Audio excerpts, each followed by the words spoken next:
जनता के मन में इमेज नहीं अच्छी है, तो जनता हमें अप्रोच करने से डरती है। पर सर अभी भी एक्चुअल में यही हो रहा है कि लोग डरते हैं, मतलब कोई भी एक कांस्टेबल से बात करने में भी डरता है, तो कोई इंस्पेक्टर से बात करने में डरता है। तो कहीं ना कहीं ये नहीं लगता आपको कि जो ग्राउंड लेवल हायरार्की होती है वो बहुत बार मिसयूज़ करती है अपनी पावर का? और बड़ी बड़ी लॉ एंड ऑर्डर सिचुएशन में ठंडे पानी का काम करती है। तो आप भावना समझिए, एकदम से किसी निष्कर्ष पे मत पहुंचिए, ये मेरा संदेश है। सोशल मीडिया के बारे में मेरा विचार ये बहुत उपयोगी चीज़ है, लेकिन इसका दुरुपयोग हमारे देश में बहुत ज़्यादा है। हम पॉजिटिविटी की जगह नेगेटिविटी ज़्यादा फैलाते हैं। उनकी जॉब प्रोफाइल एक्टिव रहती है, तो क्या उनको इंटरनली उस चीज़ का बेनिफिट मिलता है ड्यूरिंग द प्रमोशंस या इन टर्म्स ऑफ जॉइनिंग्स या फिर ट्रांसफर्स और ये सब चीज़ों में? तो फिर उसका इतिहास बदल जाएगा, फिर वो काला मुंह हो जाएगा, कभी भी बदल नहीं पाओगे आप उस काले को, पता नहीं।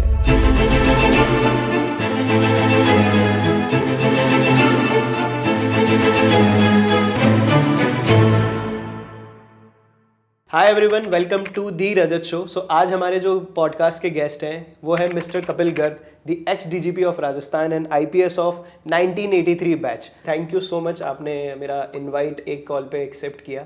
सो मेरा अभी भी मैं नर्वस हो रहा हूँ आपके साथ बैठ के। अब आई डोंट नो, अगर आप ड्रेस में आते आज से 5-6 साल पहले तो मैं और ज़्यादा नर्वस हो गया होता अभी। सो कैसा लग रहा है अभी आपको द रजत शो पे आके? पहले तो मुझे ये ऑब्जेक्शन है कि आप नर्वस क्यों हैं सर? पुलिस आपकी फ्रेंड है, हम मित्र हैं आपके, नर्वस होने की ज़रूरत नहीं है। हमारी प्रेजेंस में आपको कॉन्फिडेंट होने की ज़रूरत है। Thank you sir, thank you for making me feel comfortable. So कैसा लग रहा है आपको द रजत शो पे आके? बहुत अच्छा लग रहा है। मैं एक्साइटेड हूँ आपके सवाल सुनने और उनका जवाब देने के लिए। Thank you sir. सो आज जो हम स्टार्ट कर रहे हैं, हम बहुत सारे टॉपिक पे बात करने वाले हैं। हम कुछ यूपीएससी पे बात करेंगे, सर की पर्सनल लाइफ पे बात करेंगे, प्रोफेशनल लाइफ के बारे में बात करेंगे। तो चलिए स्टार्ट करते हैं इस शो को। सर, आपने कैसे सोचा कि आपको यूपीएससी ही करनी है और what motivated you to select this cadre IPS? देखिए, मैं एक इंजीनियर हूँ। इंजीनियर से भारतीय पुलिस सेवा में आने के लिए जो मेरा मुख्य कारण रहा वो ये था कि मैं समाज की सेवा बहुत नज़दीक से इफ़ेक्टिव तरीके से करना चाहता था, और पुलिस से बेहतर विकल्प उसके लिए मुझे नहीं लगता कोई है।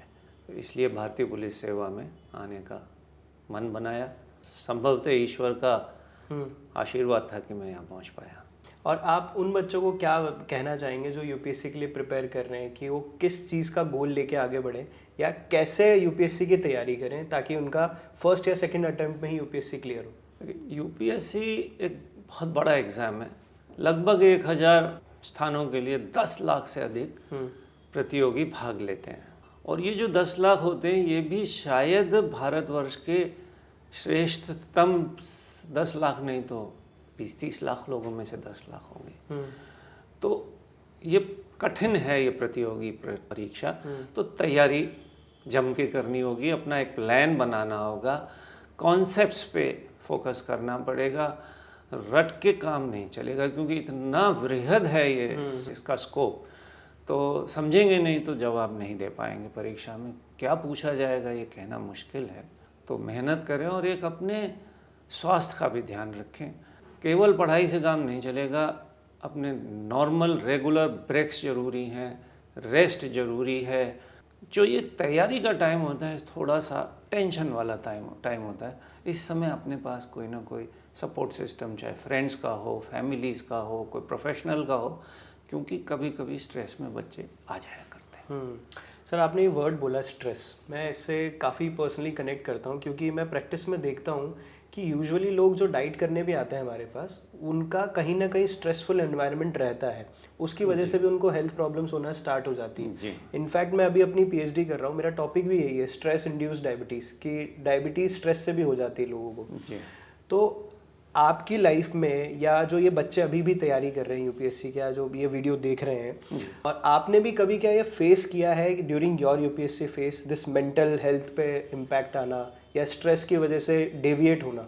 देखिए, मुझे ऐसा कभी स्ट्रेस तो नहीं हुआ, लेकिन मैं अगर बात करूं अपने मैनेजमेंट की, तो मैं नियमित रूप से पढ़ाई करता था। मेरा एक प्लान था मुझे क्या पढ़ना है। मैं नियमित रूप से कोई ना कोई व्यायाम करता था, और जब मेरे को कोई टॉपिक कठिन लगता था तो मैं वॉक पे निकल जाता था। अच्छा। और वॉक में उसको रिवाइज किया करता था। उसके बाद कभी जीवन में उसे भूलता नहीं था।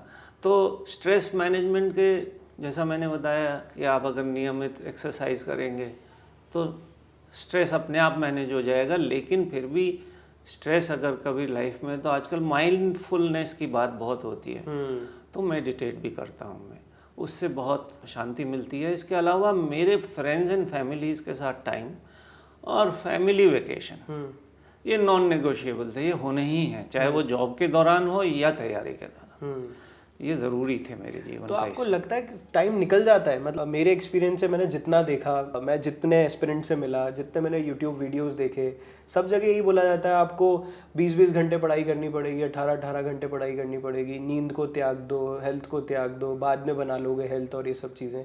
तो इन चीज़ों के लिए टाइम मिल जाता है? नहीं, ये सब जो चीज़ें कही जा रही हैं, 20 घंटे पढ़िए, नींद त्याग दीजिए, हेल्थ का ध्यान मत दीजिए, ये सब गलत हैं। ये सही सलाह नहीं है। मेहनत करनी है, एक प्लान बना के करनी है, उसमें अपनी हेल्थ का कंपोनेंट को उसी प्लान में जोड़ना है। ऐसा नहीं है कि आज हम पढ़ लेंगे और कल हेल्थ बना लेंगे। Health once lost is very difficult to recover, बहुत मुश्किल है। तो ये कोई जो भी सलाह दे रहा है गलत दे रहा है, मैंने ऐसा कभी नहीं किया।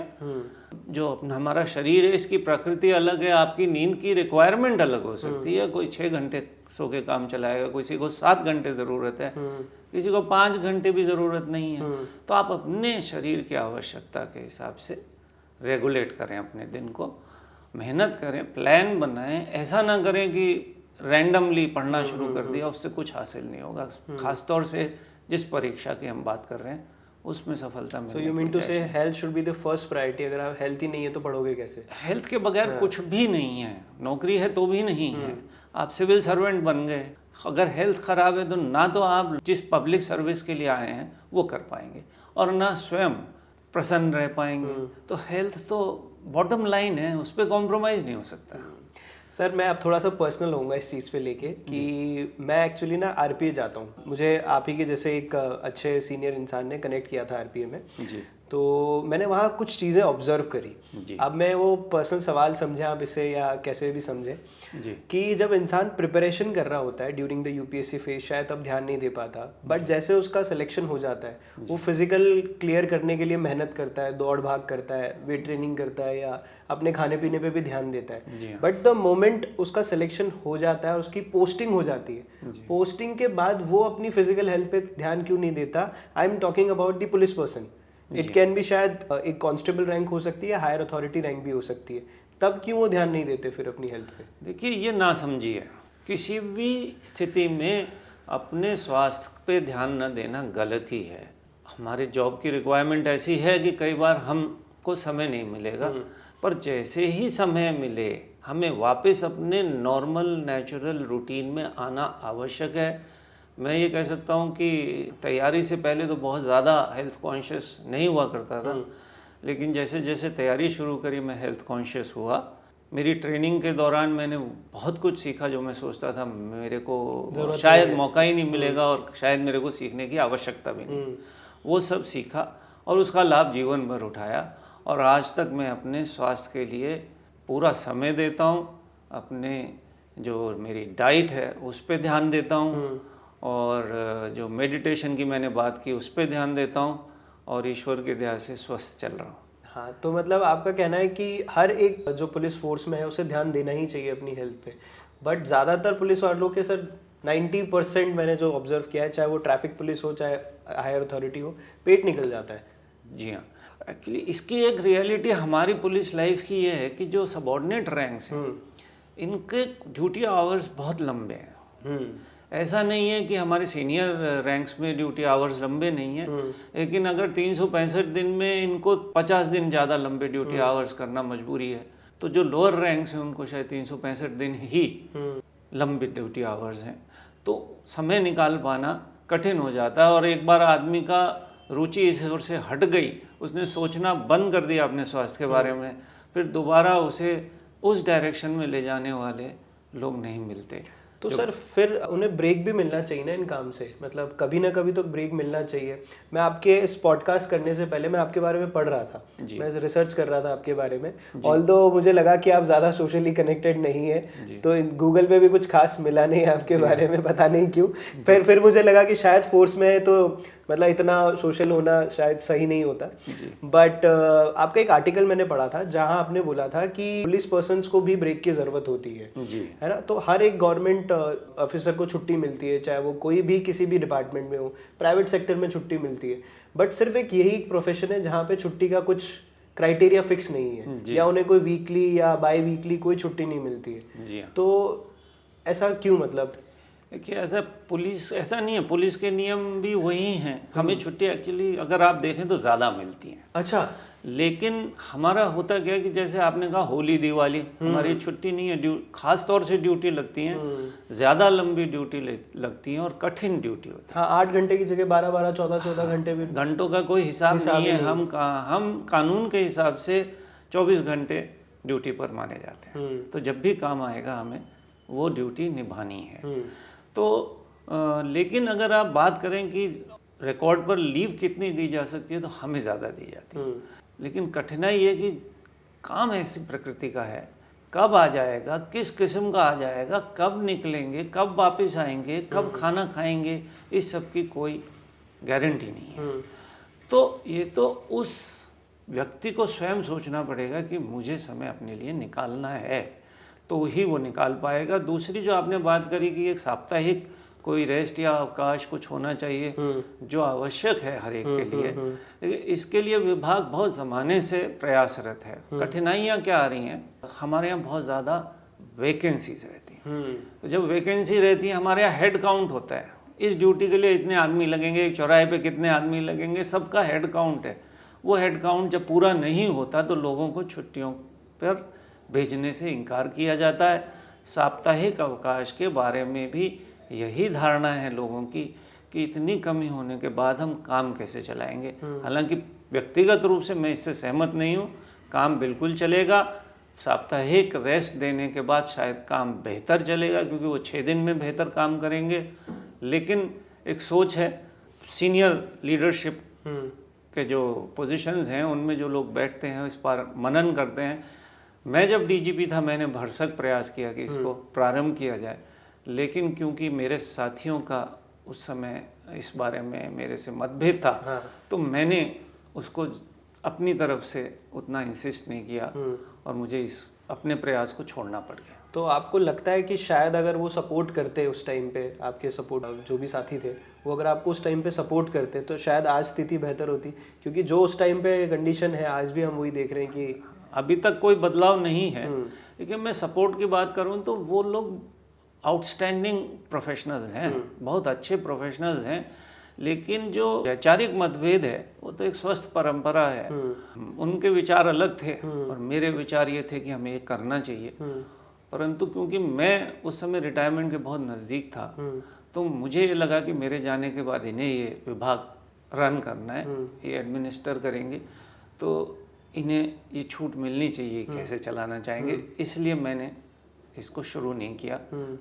बेहद प्रयास के बाद भी मैंने उसे छोड़ दिया। मैं कुछ अपने पर्सनल एक्सपीरियंसेस पे एक बात और कहना चाहूँगा, नॉट ऑन दिस टॉपिक। वैचारिक मतभेद वाली जब बात आती है कि हमने ही ऐसा एक कोई प्लान बनाया था कि let's do something for the जो लोग जेल में है ना, उनके पास खाने का शायद कोई ढंग से न्यूट्रिशन नहीं मिलता है, या उनके मेंटल हेल्थ पे हम काम कर सकते हैं। क्योंकि पुलिस में हमने ऐसा पढ़ा था कि आपकी सज़ा कम हो जाती है, लाइफ ऑफ प्रिजन कम हो जाता है अगर आप अच्छा व्यवहार रखते हो, अच्छी सारी चीज़ें करते हो। तो हम ऐसे ही किसी हायर अथॉरिटी रैंकिंग ऑफिसर से मिले थे।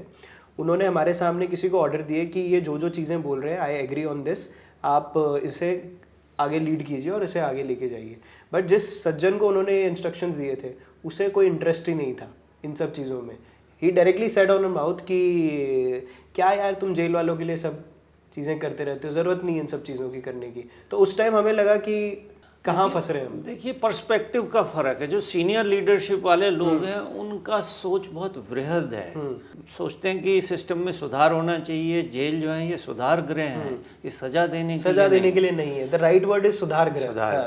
तो जो हमारा मिडिल और लोअर लेवल की लीडरशिप है शायद अभी इतनी इवॉल्व नहीं हुई, इस बात को समझे और इन कार्यक्रमों की आवश्यकताओं को समझे। पर मुझे खुशी है कि आप इस तरह के कार्यक्रम कर रहना चाह रहे थे। मैंने खुद, मैं जेल में कभी पोस्टेड तो नहीं रहा, पर मैंने खुद जेलों में जा कर के वहाँ के जो निवासी हैं, चाहे बंदी, चाहे उन्हें सज़ा मिली है सज़ा या नहीं मिली है, वो अंडर ट्रायल है, उनके लिए काम किया है और कार्यक्रम शुरू कराए हैं। मैं थोड़ा हतप्रभ हूँ कि इस तरह के लोग अभी भी हैं जो इसके हक में नहीं है, फेवर में नहीं है। मेरा ख्याल है समय आ गया, हमें इस ओर काम करना पड़ेगा। चाहिए।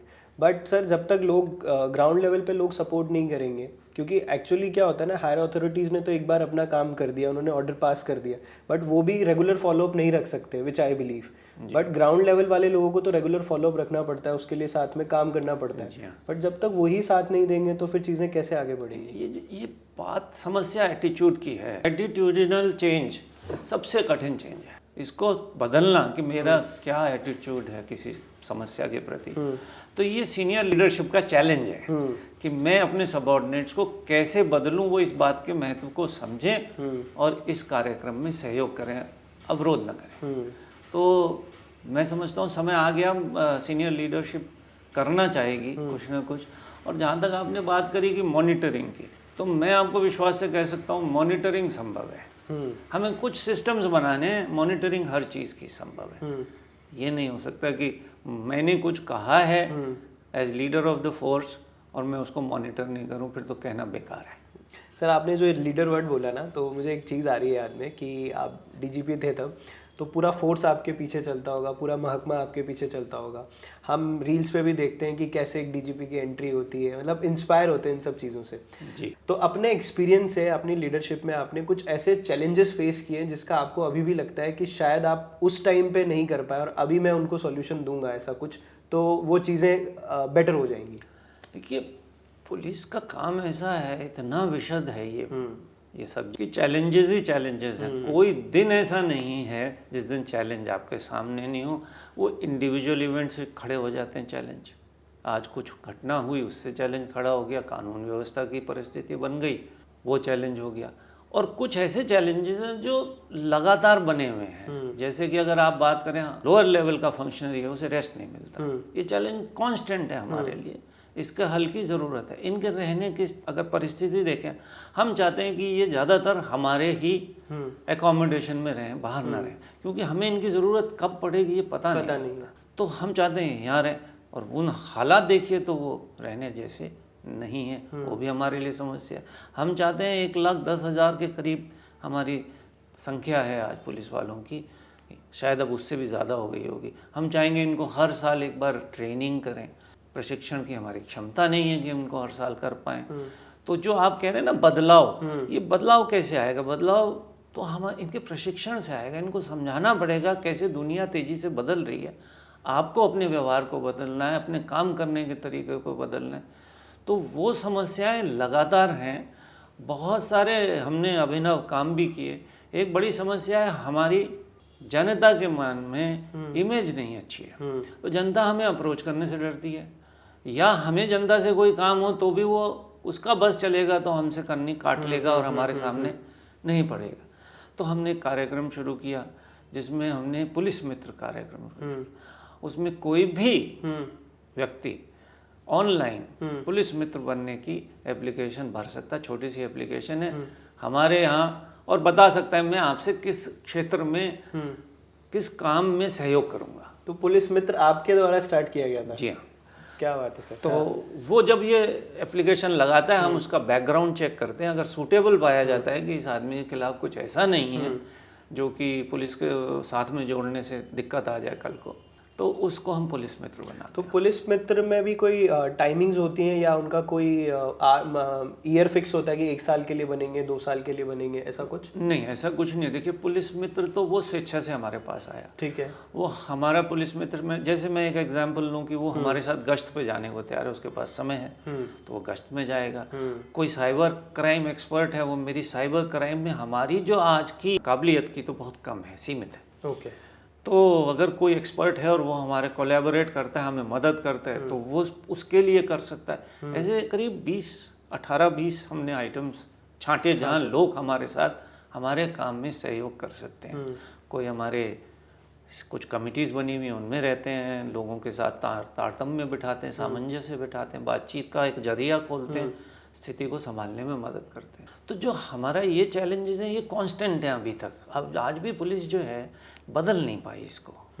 हम जहाँ शुरू किए थे, हमारे बारे में जो धारणाएं लोगों के मन में थी वो बहुत ज़्यादा नहीं बदली हैं। सबसे बड़ा चैलेंज पुलिस का ये है, इसे बदलना और ये साबित करना कि हम लोगों के मित्र के रूप में हैं। पुलिस जो है वो उनको परेशान करने के लिए नहीं है, उनकी सहायता के लिए है। ये बहुत बड़ा चैलेंज है। और जिस दिन ये पूरा हो जाएगा कि हम लोग हमारे में विश्वास करने लगेंगे, हमारा काम बहुत आसान हो जाएगा। पर सर अभी भी एक्चुअल में यही हो रहा है कि लोग डरते हैं। मतलब कोई भी एक कांस्टेबल से बात करने में भी डरता है, तो कोई इंस्पेक्टर से बात करने में डरता है। लोग कोई भी घर में कोई छोटी मोटी बात भी हो जाती है तो भी वो बताने से भी डरते हैं कि कौन जाएगा स्टेशन में, जाके कौन बात करेगा। बहुत लंबा चौड़ा प्रोसेस होता है। तो कहीं ना कहीं ये नहीं लगता आपको कि जो ग्राउंड लेवल हायरार्की होती है वो बहुत बार मिसयूज़ करती है अपनी पावर का, और नॉर्मली उनको प्रॉब्लम्स को सुना नहीं जाता है आम आदमी की, तो उस वजह से भी डर रहता है इंसान में? देखिए, ये जो आप बात बता रहे हैं ये पुलिस और किसी भी दूसरे महकमे के लिए सही है। कोई भी विभाग आप उठा के देखेंगे जहाँ जनता का काम करना होता है, वहाँ अभी तक की जो हमारी परंपराएं बनी हैं बहुत स्वस्थ नहीं है। तो पुलिस भी उसका एक पार्ट है। लेकिन इसको बदलने की ज़रूरत है। इसके लिए हमने बहुत सारे कार्यक्रम शुरू किए, जैसे एक मैंने आपको पुलिस मित्र बताया। इसी तरीके से एक हमारा कम्युनिटी लिएजन प्रोग्राम होता है। अच्छा। उसमें भी हम जनता के साथ जुड़ते हैं। CLG। उसमें लगभग 1 लाख से ज़्यादा मेंबर बनते हैं। थाना लेवल की CLG होती है, जिले लेवल की CLG होती है, स्टेट लेवल की CLG होती है, जिसमें विचार विमर्श, हम क्या करना चाह रहे हैं, वो हमसे क्या चाह रहे हैं, उनकी क्या रिक्वायरमेंट, हर जगह की रिक्वायरमेंट अलग है। तो वो संवाद हमारा बनता है और उनकी समस्याओं को दूर करने का हमारा प्रयास रहता है। अब जो आपने बात कही ना, लोगों को डर लगता है। देखिए, मिसयूज़ होता है। एक बार मिसयूज़ हो गया ना, एक व्यक्ति खराब निकल आया 1 लाख में, उसका मैसेज समाज में जाता है कि पुलिस ऐसी है। तो वो एक मछली जो तालाब को गंदा करती है ना, वैसे ही इस विभाग की आज तक भी छवि वही बनी हुई है। इसे बदलने की ज़रूरत है। इसके लिए मैं बहुत प्रयास इस बात का करता कि ऐसे लोगों की छटनी करके अलग करें, उनको साथ ना रखें, या तो वो सुधर जाएं या यहाँ से जाएं। तो पुलिस विभाग ही एक ऐसा विभाग है जिसमें इतनी ज़्यादा विभागीय कार्रवाई होती है और लोगों को डिसमिसल तक होता है। तो और दूसरा विभाग नहीं मिलेगा आपको जिसमें लोगों का की जॉब ही चली जाए। हाँ, इतनी एक्शन नहीं हो पाता। हमारे यहाँ होता है क्योंकि हम डिसिप्लिन बना के रखना चाहते हैं। हम इस तरह के जो मिसयूज़ पावर को करते हैं लोग, उसको बदलना चाहते हैं, ख़त्म करना चाहते हैं। लेकिन ये प्रयास तो सदा ही चलता रहेगा। ये एक दिन की बात नहीं है और ये पूरी सफलता मिल जाए ये भी संभव नहीं है। तो अपवाद तो तब भी रहेंगे। तो लेकिन मैं समझता हूँ कि जो प्रयास चल रहा है जिस डायरेक्शन में, जैसे आपने बात की, छोटी मोटी बात हो गई, पुलिस तक जाना नहीं चाहते। हमने एक सिस्टम शुरू किया काफ़ी साल पहले, जिसमें पहले मैंने एक पायलट प्रोजेक्ट किया। अच्छा। फिर पायलट प्रोजेक्ट में सफलता मिली तो फिर पूरे क्षेत्र में जहाँ का मैं उसको इंट्रोड्यूस किया, पूरा IG था वहाँ पर किया, और फिर DG साहब ने पूरे राजस्थान में किया। उसमें हम छोटे मोटे विवाद को आपस में समाज के लोगों के साथ बिठा करके निपटाने का काम किया, और लोगों ने छोटे छोड़िए इतने बड़े बड़े विवाद निपटा दिए कि आप विश्वास नहीं। और पारिवारिक जो विवाद थे उनके निपटने, वो तो असंख्य थे जो निपटे, जो पुलिस और अदालत के रिकॉर्ड्स पे ही नहीं आए। वो समाज और उस परिवार के लोगों ने बैठ के निपटा लिए। वो बहुत आवश्यक है क्योंकि ये प्रोफेशनल क्रिमिनल नहीं है। ये कोई विवाद हो गया या सडनली कोई प्रोवोकेशन हो गया, गुस्से में आ गया, कोई कुछ हुआ है घर में, उसको घर में बैठ के सुलझाने की आवश्यकता है।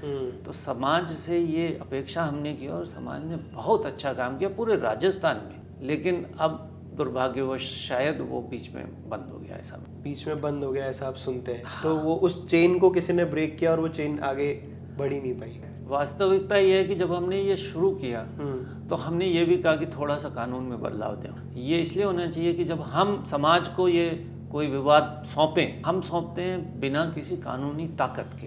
हमें कानून नहीं कहता कि आप समाज से विवाद का निपटारा करा दीजिए। हमने एक पायलट करके दे दिया, पूरे एक स्टेट में करके दे दिया। इसकी सफलता के आंकड़े भी हैं, स्टडीज़ भी हैं, प्रोफेशनल स्टडीज़। तो अब इस पे कानून बन जाना चाहिए। प्रयोग तो हो गया, कानून नहीं बन पाया। और फिर धीरे धीरे जैसा कि मैंने आपको कहा ना कि ये प्रवृत्ति रहती है कि जहाँ आपको वैचारिक मतभेद वाली बात है। चलिए सर, तो अब इतनी सारी हमने बात करी, अब मैं थोड़ा सा पर्सनल लाइफ से आपसे जानना चाहता हूँ। ऐसी कोई एक एडवेंचरस थिंग जो आपको याद हो, जो आप शेयर करना चाहते हो हमसे, जिससे हमें कुछ सीखने को मिले, या कोई भी ऐसा केस जो आपको लगता है कि हमें कुछ सीखने को मिलेगा उससे, B it your personal life या प्रोफेशनल लाइफ? देखिए, मैं रिस्क लेने वाला आदमी हूँ। अच्छा। तो पर्सनल हो चाहे प्रोफेशनल, मैं रिस्क लेता हूँ। मैं आपको प्रोफेशनल लाइफ की बात बताता हूँ, रिस्क क्यों लिया और कोई कहेगा कि गलत लिया। एक कोई घटना हुई जिसके कानून व्यवस्था की परिस्थिति विपरीत बन गई और काफ़ी एजिटेशन हो गया। एक बैठक बुलाई गई जिसमें सभी संबंधित और वहाँ के लोकल प्रतिष्ठित लोगों को बुलाया गया, नेताओं को, जो राजनेता थे उनको बुलाया गया और बातचीत चली। डिमांड ये थी कि एक एक्यूज्ड पकड़ा नहीं गया, उसे पकड़ना है। मुझसे पूछा गया, मैं वहाँ का एसपी था, पूछा गया कि आप कब तक पकड़। मैंने कहा साहब, मैं गारंटी नहीं दे सकता हूँ कि कब तक पकड़ लूँ, लेकिन मैं ये कह सकता हूँ मैं 100% प्रयास मैं और मेरी टीम करेंगे। सफलता की गारंटी बिल्कुल नहीं है और कब सफलता मिलेगी इसकी तो हो ही नहीं सकती। बिल्कुल, तो टाइम ही मांग रहे हो आप तो, कितने टाइम में? हाँ। तो मैं ये समय सीमा नहीं तय कर पाऊँगा। तो बहुत बात चली, लोगों ने मुझे एडवाइस किया कि साहब आप समय सीमा तय कर दीजिए। तो मैंने कहा नहीं करूँ, क्योंकि ये तो ईश्वर ही जान सकता है, मैं नहीं जानता हूँ। मेरे प्रयास के बारे में कह सकता हूँ मैं क्या क्या करूँगा, ये नहीं कह पाऊँगा। तो वहाँ पर एक बहुत वयोवृद्ध राजनेता थे, वो खड़े हुए बोले साहब मैं एक किस्सा सुनाना चाहता हूँ। तो किस्सा सुनाया उन्होंने ये कि साहब इमरजेंसी लगी और मेरी गिरफ्तारी के आदेश हो, मेरे को पकड़ नहीं पाई पुलिस। रोज हंगामा होता, वो कहाँ है, पर वो नहीं मिलते। बोले सर एक दिन मैंने तय किया कि अब मैं गिरफ्तारी दूंगा। तो डीआईजी साहब को फ़ोन किया कि आप मुझे पकड़ लीजिए। तो डीआईजी साहब ने कहा कि आप थे कहाँ, कि आपके बगल वाले घर में ठहरा हुआ था। तो पकड़ने का ऐसा अब आप गारंटी दे दीजिए, मैं कह दूं मैं 3 दिन में पकड़ूंगा, 1 महीने में पकड़ूंगा, और नहीं पकड़ पाया तो वो कहेंगे झूठा है, दोबारा से एजिटेशन खड़ा हो जाए। इसकी एक और सत्यता जो कोई नहीं जानता मेरे अलावा, वो और मैं बताना चाहता हूँ आपको कि मुलजिम मेरे से आके मिला और उसने कहा सर इतना हंगामा हो रहा है, आप मुझे पकड़ लीजिए। मैंने कहा आज अभी मीटिंग है, अभी पकड़ लिया तो लोग सोचेंगे ये प्री प्लान प्रेशर करने से पकड़ लिया जाता है। वैसे पुलिस पकड़ना नहीं चाहती थी, तो गलत मैसेज चले जाएगा। हर मामले में पुलिस को प्रेशराइज करने के लिए एजिटेशन किया जाएगा। ये परंपरा मैं नहीं डालूंगा, मैं आपको बुलाऊंगा तब आ जाना। और भेज दिया मैंने, रिस्क लिया मैंने। कल को किसी को कोई पूछे आपने ये क्या किया, तो उसने कहा ठीक है। वो चले गए, ये मीटिंग हो गई। उसके अगले दिन मैंने उनको खबर कराई, वो आके सरेंडर हो गए, अरेस्ट हुआ। ये कोई मुझे कह सकता है बचकाना था, मैं उसे पकड़ लेता तो सिचुएशन नहीं बनती, ठीक है। लेकिन मेरा ये कहना है कि मैं पुलिस के लिए हमेशा के लिए एक परंपरा छोड़ के जाता। लोग प्रेशराइज करने के लिए बार बार इसी तरह के हरकत करते, ऐसे ही एजिटेशन करते, मुझे वो नहीं करना था। तो मेरा एक तो मैं आपको ये बताना चाह रहा था कि मैं थोड़ा रिस्क टेकिंग नेचर का हूँ, तो मैंने ये रिस्क लिया। एक मैं चीज़ आपको अपने जीवन की बताता हूँ जिससे शायद आपके श्रोताओं को लाभ मिलेगा कि कई बार हम चीज़ को ठीक से समझते नहीं और अपने विचार बना लेते हैं जो सारे जीवन दुख दे। तो मैं मेरे जीवन का किस्सा सुनाता हूँ कि मैं छोटा बच्चा था, दूध नहीं पीता था। अच्छा। तो मेरी माताजी बहुत परेशान हो गई, महीनों मेरे पीछे लगी रही और अल्टीमेटली मेरी शिकायत मेरे पिताजी से कर दी कि ये दूध पीना छोड़ दिए हैं, मेरे कहने से नहीं पीते। तो मेरे को मेरे पिता ने बुलाया, बात की, बेटा ऐसा सुना है। मैंने कहा बिल्कुल सही सुना है, मुझे अच्छा नहीं लगता, मैं नहीं पीता हूँ। तो उन्होंने कहा कि तुम्हारी माँ बहुत परेशान रहती है। मैंने कहा वो परेशान मुझे करती हैं, आप उनको मना करिए, मुझे क्यों कह रहे हैं। तो बाल बुद्धि है ये, देखिए।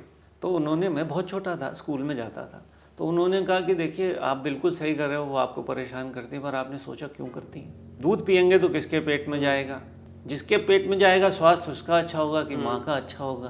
भाई माँ के कारण क्या है कि ये कर रहे हो। मैंने कहा ये मेरी समझ में भी नहीं आया। तो उन्होंने कहा तुमने उनकी भावना नहीं समझी, भावना समझ लेते तो ये बात आपकी समझ में आ जाती कि वो आपके स्वास्थ्य की वजह से इतना कह रही है। मेरे बात ऐसी ही समझ में आई, रजत आप मानेंगे नहीं, मेरी माँ के अंतिम दिन तक मैंने उनकी किसी बात पे प्रश्न खड़ा नहीं, जो उन्होंने कहा वही मेरे लिए पत्थर की लकीर थी, वही मेरा धर्म था। तो एक छोटी सी बात, इस क्या कर रही है साहब, हमें क्यों चेक कर रही है, क्यों दिन और रात यहाँ पे खड़े हैं, क्या कर रहे हैं, कर्फ्यू लगा रखा है क्या, हमें शौक़ नहीं है। हम ये इसलिए कर रहे हैं कि हम आपके शहर का, आपके कस्बे का, आपके इलाके का इतिहास और आपका मुंह काला नहीं होने देना चाहते। हम वहाँ शांति व्यवस्था बनाए रखने के लिए कर रहे हैं। कुछ घटना हो गई तो फिर उसका इतिहास बदल जाएगा, फिर वो काला मुंह हो जाएगा, कभी भी बदल नहीं पाओगे आप, उस काले को हटा नहीं पाओगे चेहरे। ये बात मैंने लोगों को लॉ एंड ऑर्डर में भी समझाई, और आप यकीन मानिए कि भावना की क्या इंपॉर्टेंस है, उसके पीछे क्या इंटेंशन है। बड़ी बड़ी लॉ एंड ऑर्डर सिचुएशन में ठंडे पानी का काम करती है। तो आप भावना समझिए, एकदम से किसी निष्कर्ष पे मत पहुंचिए। ये मेरा संदेश आपके माध्यम से मैं देना चाहूँगा। कौन कुछ कह रहा है या कर रहा है, उसके पीछे कारण क्या है, ये कोई ना कोई कारण है उसका। और ख़ासतौर से जो एनफोर्समेंट एजेंसी है, इनका जो काम है ये कठिन काम है, ये रेस्ट्रिक्टिव काम है। हम आपके ऊपर ऐसी रेस्ट्रिक्शंस या रुकावट डालते हैं, लगाते हैं जो आपको ख़राब लगता है। पर जिस दिन आप ये समझ लेंगे कि ये इनके लिए करना ज़रूरी है, ये हमारे लिए कर रहे हैं, अपने लिए नहीं। जैसे हेलमेट लगा लीजिए, हमें थोड़ी हेलमेट लगाने से क्या फ़ायदा, हमारा एक्सीडेंट भी हो नहीं रहा, और होगा तो हेलमेट हम लगाएंगे ना, इस हेलमेट से तो फ़ायदा नहीं है जो आपको कह रहे हैं। इसका लाभ ये है कि हम आपके जीवन को, आपकी तंदुरुस्ती का ध्यान रखना चाहते हैं। हमारी ड्यूटी भी है, और भावना वही है कि आप सुरक्षित रहें, आपकी सुरक्षा की भावना हमारे मन में। आपने जो सर ये माँ वाली बात बोली ना, ये मैं आज बहुत बड़ा गिव अवे है या टेक अवे है मेरे लिए, कि मैं इसको एक्चुअल में इम्प्लीमेंट करने वाला हूँ कि आई नॉट लॉट्सो से मैं वापस पलट के जवाब नहीं दूँ मेरी माँ को किसी भी बात पे। ये बहुत बहुत बड़ा एक टेक अवे है हम सब के लिए। सर मुझे एक्चुअल में ये पॉडकास्ट स्टार्ट करने से पहले आइडिया नहीं था कि ये इतना इंटरेस्टिंग होने वाला है और मुझे बहुत सारी लर्निंग मिलने वाली है। तो उससे रिलेटेड एक और मैं सवाल पूछूंगा आपसे, ताकि मैं बहुत सारी लर्निंग ले सकूं आपसे on camera also, of course ये बंद हो जाएगा उसके बाद ऑफ कैमरा एज वेल। बिल्कुल। आपने एक मुझे स्टोरी बताई, ठीक है, मुझे लगा कि आप बहुत सारी चीज़ें हैं आपके अंदर, तो कोई ऐसा मेमोरेबल एक्सपीरियंस जिसका इम्पैक्ट आपकी लाइफ पे भी आया हो और वो शायद अभी तक है आपकी लाइफ पे, ऐसा कुछ? प्रोफेशनल लाइफ की बात कर रहे हैं तो प्रोफेशनल लाइफ में बहुत कुछ ऐसा हुआ जिसने बहुत ज़्यादा मुझे सिखाया। ऐसा कोई इंसिडेंट जो एक्चुअल में उससे हमें भी कुछ सीखने को मिले?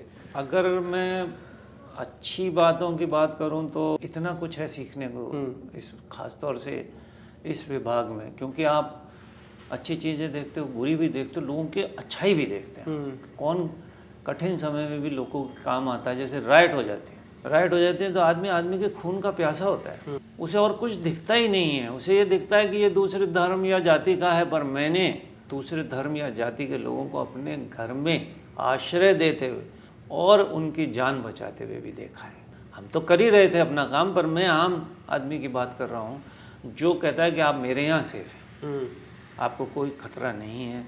एक बहुत बड़ा लेसन है कि आदमी को कभी अपने बारे में सोचने के बियॉन्ड सोचना चाहिए। ये भी सोचना चाहिए कि भाई इसका जीवन भी उतना ही महत्वपूर्ण है जितना हमारा है, हमारे परिवार का है, और उसके लिए वो अपने परिवार की ज़िंदगी या अपनी ज़िंदगी दांव पे लगा रहा है। क्योंकि उस हैवानियत, उस वहशीपन में आदमी ये भी नहीं सोचता कि ये तो अपना है जो इसको प्रश्रय दिए, उसको भी वो दुश्मन समझने लग जाते हैं। तो मेरी ज़िंदगी में ऐसे मौके अनेक बार आए जब मुझे लगा कि लोगों ने अपनी जान की बाजी लगा करके दूसरे की मदद करी, और मेरे लिए बहुत बड़ा ये एक्चुअली मोटिवेशनल चीज़ बनी कि मैं तो प्रोफेशनल हूँ, मुझे तो करना ही है दूसरों के लिए, तो मैं कभी विमुख ना हो जाऊँ अपने कर्तव्य से। तो ऐसे उदाहरणों ने मुझे और शक्ति दी कि नहीं, मुझे इसी रास्ते पे चलना है, और मैं समझता हूँ उनके सबके स्नेह से, उनके आशीर्वाद से मैं उस रास्ते पे चल पाया। सर आप बहुत अच्छा कर रहे हैं, मतलब हमें इंस्पायर ही कर रहे हैं सब चीज़ें करके। एक सवाल और मैं आपसे पूछना चाहता हूँ कि मेरे दिमाग में बहुत देर से आ रहा था ये चीज़ जी, कि कोई भी जब प्रोफेशनल ऑफिसर होता है, अप टू वो हायर रैंकिंग अथॉरिटी ऑफिसर तक पहुँचता है, तो उसकी लाइफ में क्या क्या चेंजेस आते हैं, from constable to a very good post, तो क्या उसकी लाइफ में चेंजेस आते हैं, उसकी रूल्स एंड रिस्पॉन्सिबिलिटीज़ कैसे चेंज हो जाती है? देखिए क्या होता है जब आप जूनियर ऑफिसर होते हैं, अगर मैं आईपीएस की अभी बात करूं तो आप फील्ड लेवल की पुलिसिंग में इन्वॉल्व होते हैं, और जैसे जैसे आप सीनियर होते हैं वैसे वैसे आपका एडमिनिस्ट्रेटिव पॉलिसी एनफोर्समेंट उस तरफ ज़्यादा आपका काम बढ़ता जाता है, और जो ग्राउंड लेवल की पुलिसिंग है वो लोअर आपके जो सबॉर्डिनेट्स हैं सीनियर एंड लेवलर वो करते हैं। और जब आप मुख्यालय स्तर पे डीजी बाय एंड लार्ज आप पॉलिसी मेकिंग पे आ जाते हो, एडमिनिस्ट्रेशन पे आ जाते हो, ये फ़र्क आता है।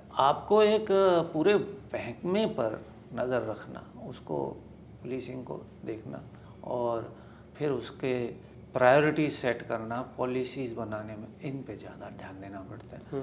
तो आईपीएस ऑफिसर की जीवन में तो ये फ़र्क आता है। लेकिन अगर मैं बात करूँ कांस्टेबल है, कांस्टेबल हमारे यहाँ ये दुर्भाग्यपूर्ण है वैसे, एक हम जो उसे काम देते हैं उसमें बहुत ज़्यादा उसको अपने विवेक के इस्तेमाल की ज़रूरत नहीं होती।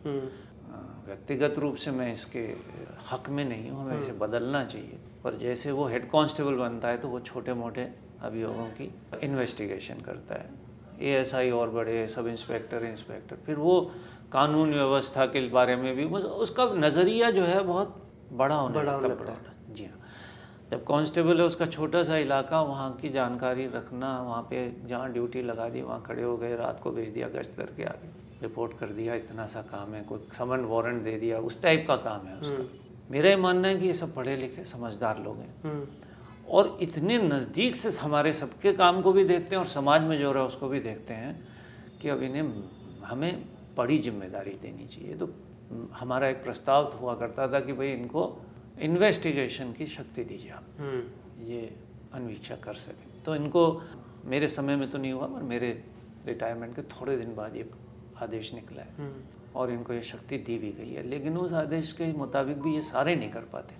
9 साल बाद करेंगे, कुछ उसमें रेस्ट्रिक्शंस हैं। मेरा ये मानना है कांस्टेबल पहले दिन से पुलिस ऑफिसर है, उसको पूरी शक्ति दी जानी चाहिए। आप क्राइम डिफाइन कर सकते हैं, कौन सा क्राइम करेगा, जब सीनियर होगा तो कौन सा करेगा।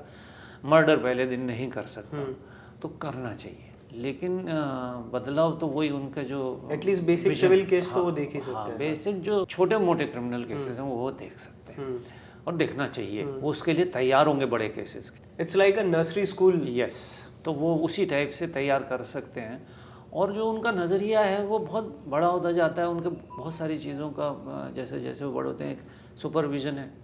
आप कांस्टेबल हो, किसको सुपरवाइज़ करोगे, पर आप हेड कांस्टेबल हो तो आप कांस्टेबल को सुपरवाइज़ करोगे, एसआई हो तो, और हेड कांस्टेबल, तो वो भी बढ़ती जाती है उनकी ड्यूटीज़ जैसे जैसे बड़ा होता है। सर हमने इतनी सारी बातें करी आज, बट मैंने जब आपके बारे में पढ़ रहा था तो कहीं पे भी आपका ना कोई सोशल मीडिया अकाउंट मुझे कहीं दिखा नहीं, कहीं पे भी नहीं दिखा है। और यूजुअली मैं देखता हूँ कि आजकल कुछ पुलिस ऑफिसर्स ने अपने यूट्यूब चैनल बना रखे हैं, किसी ने इंस्टाग्राम चैनल बना रखा है, जहाँ पे ऑल्दो कोई अपनी पर्सनल लाइफ शेयर कर रहा है तो कोई लोगों को गाइड कर रहा है, लाइक ट्रैफिक रूल्स के बारे में बता रहे हैं, तो कोई पुलिसिंग के बारे में बता रहे हैं, कोई क्रिमिनल चीज़ों के बारे में गाइड कर रहे हैं, या कोई प्रिपरेशंस करवा रहा है UPSC and all those things, सब कुछ चल रहा है। बट आप कहीं पे भी नहीं है, मतलब not even you are sharing your personal life, not even professional life. ऐसा क्यों?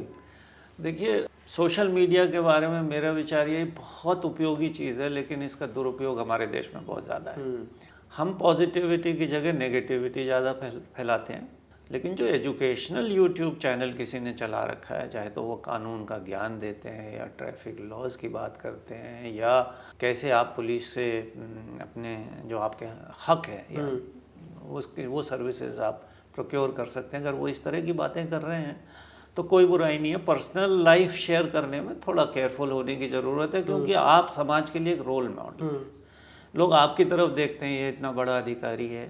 अगर उसमें कोई चीज़ नेगेटिव चली जाएगी तो वो शायद अच्छी समाज के लिए नहीं रहेगी।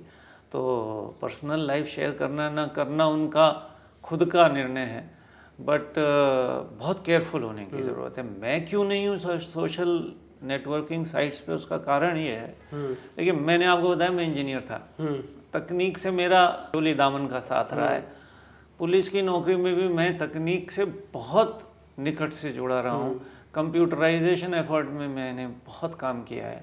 पुलिस में शुरू में जो पहले कंप्यूटर्स यूज़ होने शुरू हुए, मैं डेटा सेंटर के अलावा, उनमें मेरा पहल रही है। तो तकनीक से मेरा विरोध नहीं है, पर तकनीक के लिए नहीं होनी चाहिए, उसका दुरुपयोग नहीं होना चाहिए, सदुपयोग के लिए होनी चाहिए। तो मुझे सोशल मीडिया नेटवर्किंग पे लगा कि नेगेटिविटी ज़्यादा फैलाई जा रही है और जो एक कॉमन हमारी कर्टसीज होनी चाहिए वो नहीं निभाई जाती। तहजीब के बियॉन्ड चले जाते हैं हम कन्वर्सेशन में, वो मुझे अच्छा नहीं लगता। अच्छा तो मैं थोड़ा माइल्ड वर्ड यूज़ कर रहा हूँ, मुझसे बर्दाश्त भी नहीं होता। पॉजिटिविटी से ज़्यादा नेगेटिविटी। तो इसलिए मैंने इसको थ्रू आउट अपने को दूर रखा है इससे, आज तक पूरी तरह दूर हूँ। कहीं ना कहीं वो नेगेटिविटी पर्सनल पे भी हावी होने लग जाती है। देखिए वो तो है, जब पुराने ज़माने में कहते थे कि आपकी जो सोहबत है उससे पता आप कैसे बनेंगे, तो ये सोहबत है। हम हर समय अब सोशल मीडिया से ही कनेक्टेड है। It's like your surrounding, it's a new friend of yours. It is now, यही मेरी सराउंडिंग और मैं हर समय इसी में डूबा और वो सब नेगेटिव ही नेगेटिव है तो मैं नेगेटिव हो जाऊँगा। तो मैं अपने जीवन को शांति से पॉजिटिविटी के साथ सोशल सर्विस में बिताना चाहता हूँ। मैं नेगेटिव चीज़ों से जुड़ना ही नहीं चाहता हूँ किसी भी रूप में, इसलिए दूर हूँ इनसे। अच्छा ठीक है, बट आपकी अभी रिटायरमेंट लाइफ कैसी चल रही है कंपैरेटिवली? जब आप फोर्स में थे तब से अभी की रिटायरमेंट लाइफ में कितना डिफरेंस आया? देखिए बहुत अच्छी चल रही है। मुझे पता नहीं था कि रिटायर्ड लाइफ इतनी अच्छी होती है। अच्छा। जब मैं काम करता था तो मैं बहुत मेहनत करता था, तो मुझे ये लगता था रिटायरमेंट के बाद मेरा शायद समय निकलना मुश्किल हो जाए। ये देखिए रिटायर्ड लाइफ के बाद जो चेंज आया, एक तो ये है कि थोड़ा रिलैक्स्ड हो गए। पहले टाइम बाउंड था, हर चीज़ टाइम पे करनी है। मेरा स्वभाव भी ऐसा था कि मैं हर चीज़ एक समय सीमा बांध के करने का प्रयास करता था। अब मैं अपनी पेस से चलता हूँ, जो पेस है जो मुझे सूट करती है मैं उस पर चलता हूँ। दूसरे मैं अब वो करता हूँ जो मुझे सुख देती है। पहले अगर मैं आपको बताऊं, कभी कभी मेरे को ऐसा काम देखना पड़ता था as part of my profession, ऐसे मौके देखने पड़ते थे जिनसे तकलीफ़ होती थी, बहुत मन को दुख होता था। और काम करने से तो सुख की अनुभूति होती थी, सफलता मिलने पे उसका अंदाज़ लगाना मुश्किल था कि मुझे क्या लग रहा है, लेकिन घटनाएं तो दुखद होती थी, उससे दुख मिलता था। अब मेरी चॉइस है, मुझे क्या करना है, कैसे समाज की सेवा करनी है, कब करनी है। मेरा सोने और उठने का टाइम लगभग वही है, आप आधे घंटे का फ़र्क मान लीजिए। और मैं जो अपने स्वयं के स्वास्थ्य के लिए करता था वो आज भी करता हूँ, उतना ही करता हूँ, थोड़ा शायद ज़्यादा करता हूँ, उसमें भी कोई कमी नहीं है। मेरे डाइट का जो मैं तब ध्यान रखता था वो आज भी रखता हूँ। वो सब कुछ है, बस एक समाज सेवा। मैं तो पुलिस की सेवा को समाज सेवा मानता हूँ, वो समाज सेवा का स्वरूप बदल गया। अब मैं सेवा कर रहा हूँ, जैसे मैं ब्लाइंडनेस कंट्रोल के कार्यक्रम पे काम करता हूँ, तो आई बैंक सोसाइटी ऑफ राजस्थान में मैं वाइस प्रेसिडेंट हूँ। वो इतना संतुष्टि देने वाला कार्यक्रम है और काफ़ी समय उसको देता हूँ, मैं रोज़ ही काम करता हूँ। इसके अलावा मैं CSR के क्षेत्र में एक कॉरपोरेट से जुड़ा हूँ, तो वहाँ हम एक स्कूल बनाने का प्रयास कर रहे हैं। बहुत अच्छा स्कूल बनाने की हमारी कोशिश है। एक दो एजुकेशनल इंस्टीट्यूशंस से जुड़ा हुआ उनके बोर्ड में, पर वहाँ पर उतनी इन्वॉल्वमेंट नहीं रहता, हर समय का काम नहीं, पर ये दो काफ़ी हैं और बहुत सुख देने वाले कार्यक्रम हैं। सर आपने जैसे ये सुख देने वाली बात करी, आप काफ़ी सोशल कॉजेज से जुड़े हुए हैं, आप CSR एक्टिविटीज़ में जुड़े हुए हैं, तो कभी मन में एक ख्याल नहीं आया कि आफ्टर रिटायरमेंट पॉलिटिक्स ज्वाइन कर ली जाए? I have seen a lot of IPS officers जो रिटायर होने के बाद पॉलिटिक्स में चले जाते हैं। जी हाँ। आपने क्यों नहीं सोचा इस बारे में? एक तो पॉलिटिक्स के लिए आपको विशेष योग्यता की ज़रूरत है, वो मेरे में है नहीं। मैं उसके लिए अपने को बिल्कुल अयोग्य समझता हूँ। अच्छा। और दूसरी बात यह कि जो माहौल है पॉलिटिक्स का, मैं समझता हूँ जिस तरह का इंडिपेंडेंस मैं चाहता हूँ अपने काम में, मैंने पुलिस में रहते हुए भी कभी अपनी इंडिपेंडेंस को कॉम्प्रोमाइज़ नहीं किया, ये मैं कह सकता हूँ। वो इंडिपेंडेंस पॉलिटिक्स के फील्ड में आज की तारीख में नज़र नहीं आती मुझे। तो मैं पॉलिटिकल पार्टी से किसी से जुड़ा हुआ नहीं हूँ, ना मैं किसी स्पेक्ट्रम के किसी तरफ हूँ, लेकिन मैं ये कह सकता हूँ इंडिपेंडेंस कहीं भी नहीं। आप बाध्य हैं किसी लाइन को फॉलो करने के लिए, अंतरात्मा की आवाज़ सुनने के लिए स्वतंत्र नहीं है। इसलिए मैं पॉलिटिक्स से दूरी बनाए हूँ। पॉलिटिक्स बहुत इम्पोर्टेंट है एक डेमोक्रेसी के लिए। जो लोग कर रहे हैं, अपना समय दे रहे हैं, कीमती मेहनत कर रहे हैं, इस देश के लिए काम कर रहे हैं, मैं उनका साधुवाद कर सकता हूँ, पर मैं उसका हिस्सा नहीं बन पाऊँगा। बट कुछ पुलिस वाले ड्यूरिंग दी फोर्स, जब ड्यूरिंग दी उनकी जॉब प्रोफाइल एक्टिव रहती है, उस टाइम पे वो लोग, ये मेरा पर्सनल ओपिनियन है, कनेक्टेड रहते हैं काफ़ी पॉलिटिकल पार्टीज से, तो क्या उनको इंटरनली उस चीज़ का बेनिफिट मिलता है ड्यूरिंग द प्रमोशंस या इन टर्म्स ऑफ जॉइनिंग्स या फिर ट्रांसफर्स और ये सब चीज़ों में? देखिए, लोग मान सकते हैं कि साहब मेरे कनेक्शंस हैं, मुझे लाभ मिलेगा, मुझे पोस्टिंग मिलेगी, जो मैं चाहूँगा वो मिलेगा। लेकिन मेरा अपने ये मानना है कि एक दो अफसरों को छोड़ दीजिए, आप एक दो पुलिस ऑफिसर को छोड़ दीजिए, बाकी सबको लगभग उतनी ही फील्ड पोस्टिंग और उतनी ही नॉन फील्ड पोस्टिंग, उतनी ही इच्छा की पोस्टिंग, उतनी ही अनिच्छा वाली पोस्टिंग मिलती है। तो लॉ ऑफ एवरेजेस चलता है वहाँ। तो और जब उन्हें ज़रूरत होती है, काम लेना है, तो किसको भेजेंगे? जो काम ज़्यादा मेहनत से कर सके। सब योग्य हैं, ये सब, यहाँ पर कोई भी ऐसा नहीं है जो कोई अयोग्य है, लेकिन अब ज़रूरत जब काम की पड़ेगी तो भेजना ही पड़ेगा ना किसी को। तो मैं समझता हूँ बराबर हो जाता, कोई बहुत फ़र्क नहीं रहता। तो जो लोग ये करना चाहते हैं या करते हैं, मुझे जानकारी नहीं है, मैं नहीं चाहूँगा कि कोई भी ऐसा करे।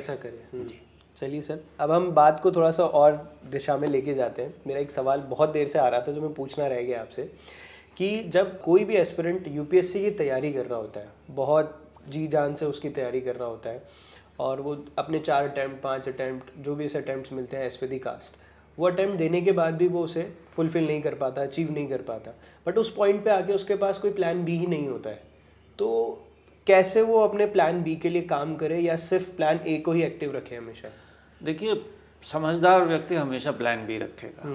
प्लान ए सफल होना ना होना, इसकी कोई गारंटी इसलिए नहीं है कि लगभग 1000 पद सिविल सर्विसेज के हमारे एडवर्टाइज 10 लाख के करीब लोग अप्लाई करते हैं। हम ये मानते हैं कि कुछ नॉन सीरियस होंगे, पर इस 10 लाख में से आप ये मान लीजिए कि 5 लाख तो सीरियस होंगे। वो 5 लाख सीरियस अपने आप में काफ़ी ब्राइट होंगे, मेहनत भी कर रहे होंगे, साथ में प्रयास कर रहे हैं। अब उसमें से आपको पहले 1000 में आना है, और उसमें हमारे यहाँ थोड़ा सा रिजर्वेशन वाली पोस्ट भी होती हैं, तो आप ये मान लीजिए 500 पोस्ट में आना है अगर रिजर्वेशन का लाभ नहीं होगा।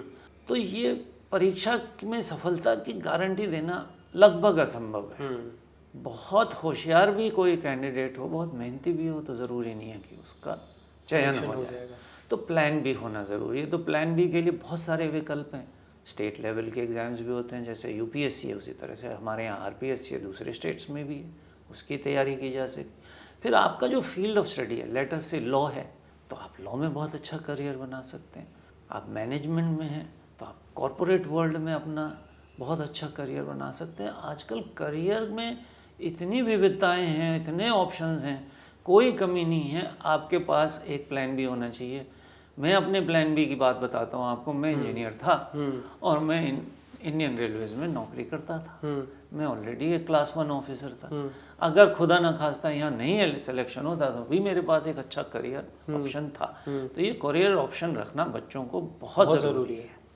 अदरवाइज फाइनेंशियल स्टेटस फिर आगे जाके कहीं ना कहीं प्रॉब्लम क्रिएट करता है।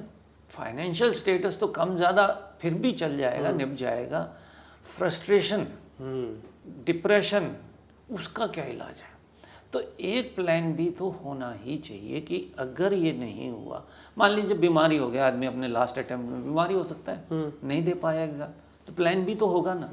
प्लान बी ज़रूरी है, मैं ये कहना चाहूँगा। आपने एक वर्ड यूज़ किया सर, डिप्रेशन की। क्या सच में पुलिस में भी ये सब चीज़ें होती है कि they are suffering from depression, या कोई मेंटल हेल्थ का इश्यूज हो गए हैं, या वो खुद ब्रेक डाउन हो गए हैं कोई ऐसा केस देख के कि मुझसे हैंडल नहीं होगी ये सब चीज़ें? देखिए, हम या आपके लाइफ में भी ऐसा कोई मोमेंट आया था? मेरी लाइफ में ऐसा मोमेंट आया कि मैं सो नहीं पाया। मुझे एक केस, जब मैं डीजी था, मैं तब की बात करूँगा, लगभग 36 साल का एक्सपीरियंस था मेरा उस समय। तो एक केस हुआ जिसमें एक पति पत्नी जा रहे थे, पति के सामने पत्नी की गैंग रेप किया गया।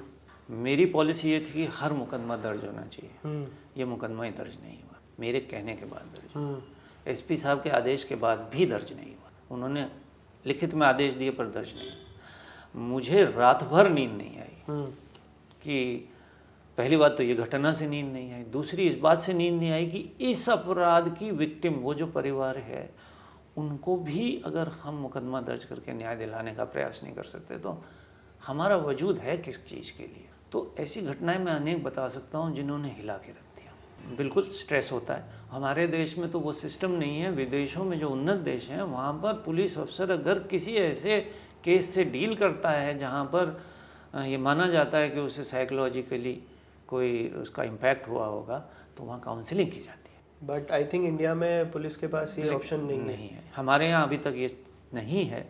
और आप जो बात कह रहे हैं कि क्या अवसाद में पुलिस वाले जाते हैं, तो आप देखिए कि हर साल अनेक पुलिस वाले आत्महत्या करते हैं। हाँ, वो अभी रिसेंट बहुत ये चीज़ें उठी थी सब जगह। आत्महत्या करने वाला आदमी तो अवसाद में ही हो सकता है, नहीं तो आत्महत्या हो नहीं सकती। तो अवसाद होता है, बहुत सारी घटनाएं इस अवसाद की वजह से हो जाती हैं। तो हमें ये सब हमारे वेलफेयर का पार्ट है, उसका हिस्सा है, और हम उसके लिए प्रयास करते हैं।